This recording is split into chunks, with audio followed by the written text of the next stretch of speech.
grammatical forms of the same word. See, for example, when you see the word book, books, cat, cats, teacher, teachers. Here we have the inflectional morpheme, which is the plural s. Possessive s, like Jane's, Jane's car.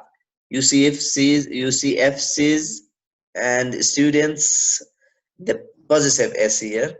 The third person singular number s, which is added to verb. When I say work or works, walk, walks, visit, visits. You see the word walks is another form of the word work. The word walks is another form of the word walk.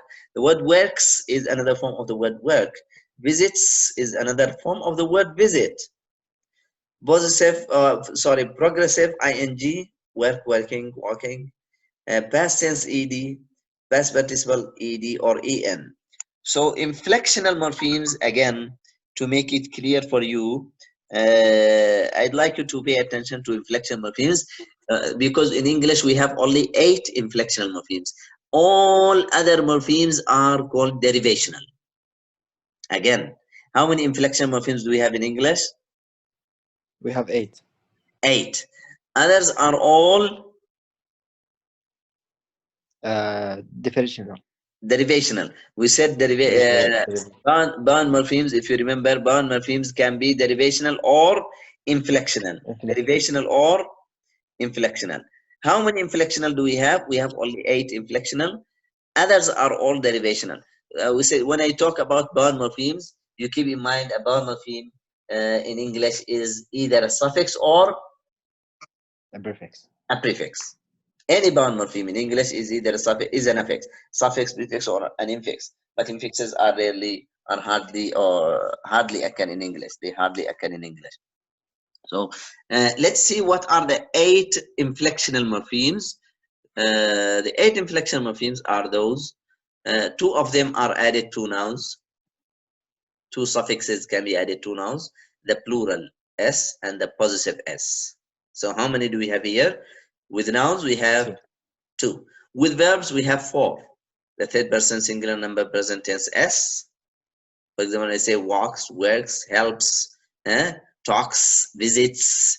When you add s to the verb, this is an inflection morpheme. Another inflection morpheme that is added to the verb is the present participle ing. Say working, talking, you got it? Visiting, watching, sleeping. Past tense ed, past tense, that is added to verb number 2. Say worked, helped, visited, wanted, needed, and so on. And past participle ed or en, the past participle that is added to the verb when it is in its past participle form, verb number 3. Worked, taken, eaten. The en or the ed at the end of the verb when it is in its third form. So how many forms do we have with verbs added to the verbs? How many inflection morphemes? 4. We have another 2 that are added to adjectives. Another 2 inflection morphemes that can be added to adjectives, either the comparative er or the superlative est. So comparative er or superlative est. When I say small, smaller, loud, louder, pretty, prettier. You got it? Yeah. Short, shorter. Tall, taller. Hot, hotter. Cold, colder. The er that is added to adjectives. Then we have the est, which is superlative, also that is added to adjectives. Let's say small, smallest. Loud, loudest. Okay. Old, oldest. New, newest. Tall, tallest. So the est, which is superlative, which is added to adjective, is also called an inflectional morpheme. So how many inflectional morphemes do we have in English? We have 8. What are they? Can you name them? Nouns, it's with nouns we have with 2. Nouns we have plural. We have 2 s. types. Yeah, with nouns we have plural s and possessive s. Very good. Yeah. With verbs, and for the verbs we have the past tense, I think. Past tense ed, good. Past tense ed, and the progressive tense ing. Progressive ing, don't say progressive tense, progressive only. Progressive ing, good. Maybe the third person. Third person single number present tense Yeah. s, and past participle ed or en. And With the strong adjectives? participle. With adjectives? With the adjectives, we have the comparative and the superlative. So what do you notice here? All the inflectional morphemes are suffixes. Again, That's the end of the word. all the inflectional morphemes in English are Suffixes. Suffixes. So we have 8 inflectional morphemes in English. They are all suffixes. 2 of them can occur with nouns, 4 with verbs, and 2 with adjectives. 2 with adjectives. Okay. What about prefixes? Can we call them derivational? Derivational, yeah. So bound morphemes are of 2 types. What are the bound morphemes? The bound morphemes are those morphemes which can't stand as words. They can't stand on their own as words, by themselves as words. They can be either inflectional or derivational. So inflectional morphemes in English are 8. You know the 8 types of inflectional morphemes. They are all suffixes. Derivational morphemes can be any other suffix other than the 8. These 8 is called a derivational morpheme. And the prefix, any prefix is called derivational. Any prefix. All the prefixes in English are derivational morphemes. Got it? Yeah, got. All the prefixes in English are derivational morphemes. The suffixes exclude these 8 only. Then the others are all derivational. So which has more which are more in number, inflectional or derivational? Derivational. Of course, derivational. Only we have 8. All the prefixes, we have all the prefixes and all the other suffixes other than the 8 types of inflection morphemes. They are all derivational morphemes. Is it clear so far? Yeah, clear. I got it now. So see this chart or this figure. So we said morphology. This figure, recapitulates, gives you the summary of the types of morphemes and the different types of each one of them. So we have a morpheme.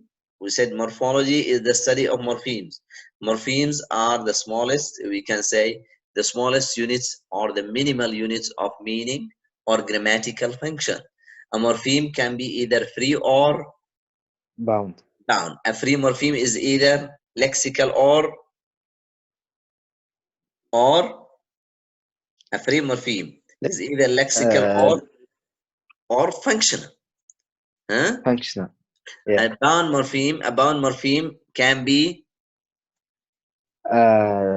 derivational and inflectional. Or inflection. It can be derivational or inflectional. So inflectional morphemes in English are 8. They are all suffixes. Very good. They are all suffixes. Very good.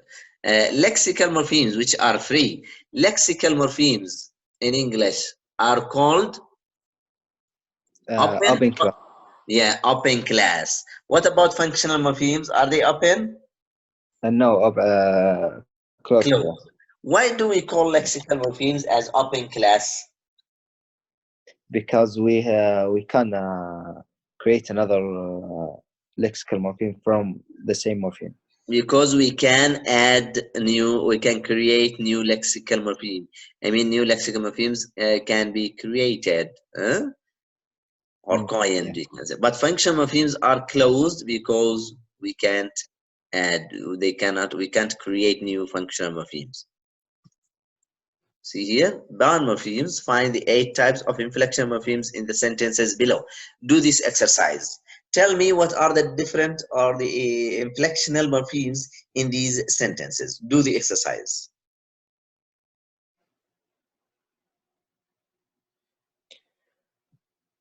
Take them sentence by sentence.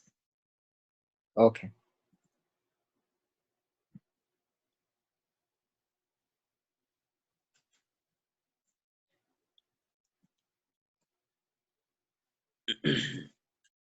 The first one, James.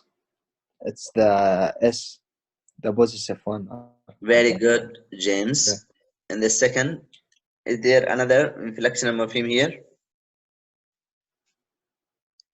And the first one, no, I think we don't have.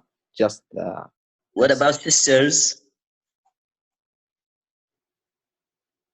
Also sisters, yeah, the plural, yeah. Uh-huh. Different.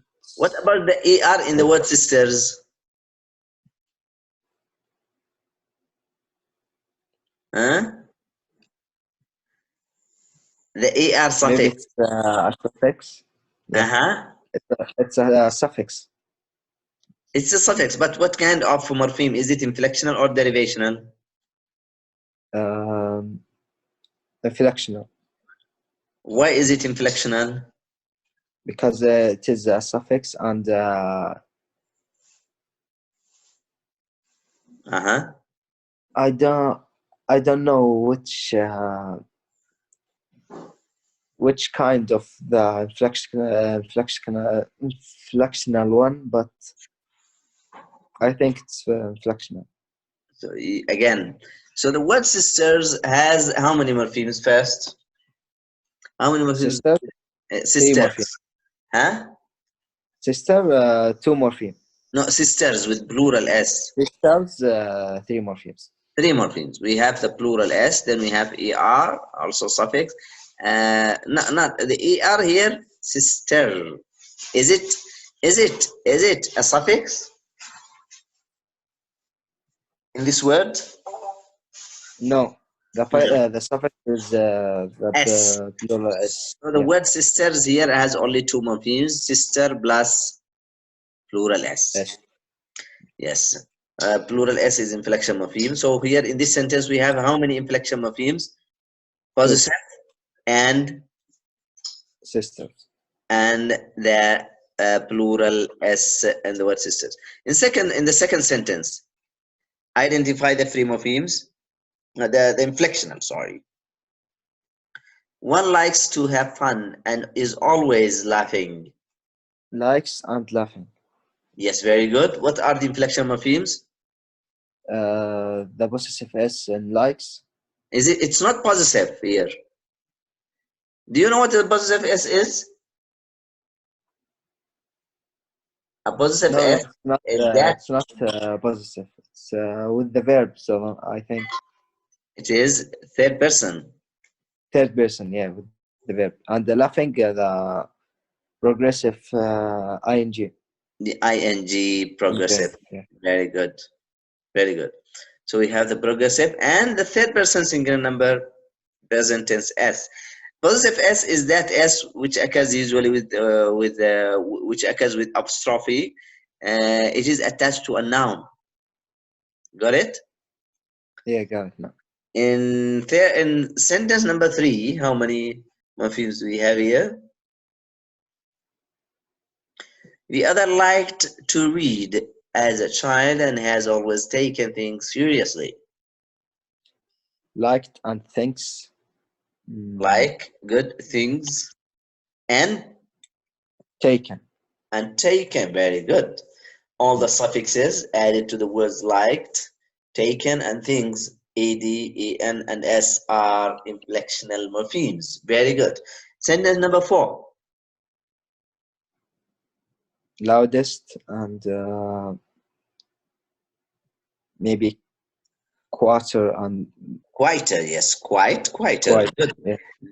The est added superlative added to the word loudest, and the comparative